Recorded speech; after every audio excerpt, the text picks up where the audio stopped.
ಬಿಸಿಯೂಟ ತಯಾರಿಕಾ ಸಿಬ್ಬಂದಿಯ ವೇತನವನ್ನು ಹೆಚ್ಚಿಸಲು ಆಗ್ರಹಿಸಿ ಕರ್ನಾಟಕ ರಾಜ್ಯ ಅಕ್ಷರ ದಾಸೋಹ ಬಿಸಿಯೂಟ ತಯಾರಿಕಾ ಫೆಡರೇಷನ್ ಎಐಟಿಯುಸಿ ವತಿಯಿಂದ ಒತ್ತಾಯಿಸಲಾಯಿತು. 2022ರ ಬಜೆಟ್ನಲ್ಲಿ ಬಿಸಿಯೂಟ ತಯಾರಿಕಾ ವೇತನ ಹೆಚ್ಚಿಸುವಂತೆ ಒತ್ತಾಯಿಸಲಾಗಿತ್ತು. ಆದರೆ ಬಜೆಟ್ನಿಂದ ನಿರಾಸೆಯಾಗಿದೆ ಎಂದ ಎಐಟಿಯುಸಿ ಮುಖಂಡರು ಸರ್ಕಾರದ ನಿರ್ಧಾರದಿಂದ ಶಾಲೆಗಳಲ್ಲಿ ಅಡುಗೆ ಸಹಾಯಕರಾಗಿ ದುಡಿಯುತ್ತಿರುವ ಬಿಸಿಯೂಟ ತಯಾರಕರು ಸಂಕಷ್ಟಕ್ಕೀಡಾಗಿದ್ದಾರೆ ಎಂದು ಆಕ್ರೋಶ ವ್ಯಕ್ತಪಡಿಸಿದರು.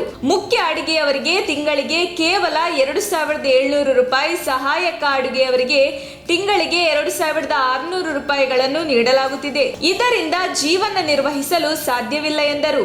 ನಮ್ಮ ಮನವಿಯನ್ನು ಪುನರ್ ಪರಿಶೀಲನೆ ಮಾಡಿ 2022ರ ಬಜೆಟ್ನಲ್ಲಿಯೇ ಕನಿಷ್ಠ ವೇತನ ಜಾರಿ ಮಾಡಬೇಕು ಎಂದು ಪ್ರತಿಭಟನಾಕಾರರು ಒತ್ತಾಯಿಸಿದರು. ಅದಕ್ಕೆ ಈಗೇನು ಬಜೆಟ್ ನಡೀತಾ ಇದೆ, ಈ ನಡೀತಕ್ಕಂಥ ಸಂದರ್ಭದಲ್ಲಿ ಮಾಡಿ ನಮಗೇನು ಒಂದು 2,600 2,700 ರೂಪಾಯಿ ಸಂಬಳ ತಗೊಳ್ತಾ ಇದ್ದೀವಿ. ಅದು ಸಾಕಾಗಲ್ಲ. ಅದರಲ್ಲೂ ಗೌರವಧನ ಅಂತ ಹೇಳ್ತಾ ಇದ್ದಾರೆ. ಅದನ್ನು ಸ್ವಲ್ಪ ಈ ಒಂದು ಬಜೆಟಲ್ಲೇ ಪುನರ್ ಪರಿಶೀಲನೆ ಮಾಡಿ ನಮ್ಮ ಸ್ವಲ್ಪ ಹೆಚ್ಚಿಸಬೇಕು ಅಥವಾ ಕನಿಷ್ಠ ಕೂಲಿಯನ್ನು ಜಾರಿ ಮಾಡಬೇಕು ಅಂತ ಹೇಳ್ಬಿಟ್ಟು ಒತ್ತಾಯಿಸಿ ಮತ್ತೊಮ್ಮೆ ಒಂದು ಪ್ರಧಾನಮಂತ್ರಿಯವರಿಗೆ ತಮ್ಮ ಮುಖಾಂತರ ಮನವಿ ಕೊಡೋಣ ಅಂತ ಬಂದಿದ್ದೀವಿ.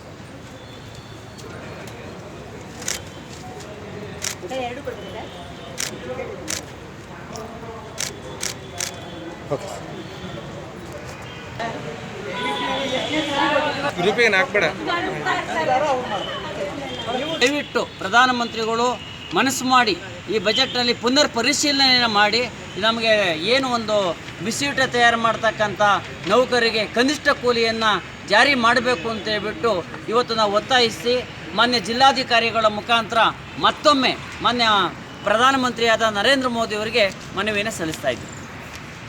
ನಮ್ಮ ತುಮಕೂರು ಮಾಧ್ಯಮದ ವಿಶೇಷ ಸುದ್ದಿಗಳನ್ನು ನಿರಂತರವಾಗಿ ಪಡೆದುಕೊಳ್ಳಲು ಚಾನೆಲ್ ಅನ್ನು ಸಬ್ಸ್ಕ್ರೈಬ್ ಮಾಡಿ. ಕ್ಷಣ ಕ್ಷಣದ ಸುದ್ದಿಗಳಿಗಾಗಿ www.nammathumakuru.com ಗೆ ಭೇಟಿ ನೀಡಿ.